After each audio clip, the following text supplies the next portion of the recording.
Salut les amis, ici Joe Black. Aujourd'hui, j'aimerais vous parler de cette chose ronde que nous on appelle la Terre, là où on vit. Alors, moi j'ai une question d'abord à tout le monde. Donc, on en parle de CO2. Je comprends que nos voitures, les avions, les trains, ils produisent de CO2. Et que, d'après les experts, ça nous amène à que, à cause de CO2, le réchauffement de la Terre augmente. Alors là, jusque-là, je suis d'accord. Mais par contre, pourquoi, comment dire, pourquoi on doit payer plus de taxes parce que notre voiture, elle consomme plus qu'un autre, ou elle produit plus de CO2. Où est-ce que l'argent, il va résoudre le problème? Ça, c'est ma première question. Et là maintenant, ce que j'aimerais vous dire, c'est ma théorie concernant le réchauffement climatique. Peut-être que les experts ils vont me dire, ce monsieur Joe Black 67, il est en train de rêver ou divaguer ou il a trop bu.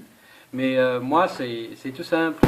Ce que je pense, donc concernant ma théorie, c'est que si on regarde la Terre au niveau de la population, elle a augmenté énormément.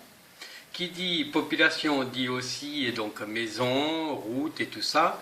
Alors imaginez-vous toute la surface de la Terre qui est actuellement couverte par du béton, par des maisons et tout ça.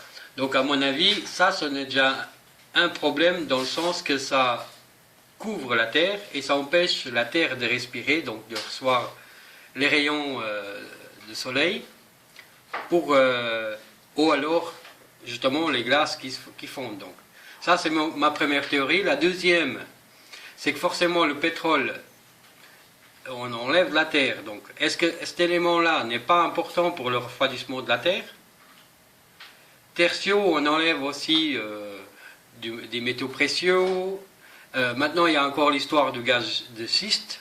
Et là aussi je me pose la question, en enlevant tous ces éléments qui font que la Terre elle est comme elle est, donc notre planète Terre.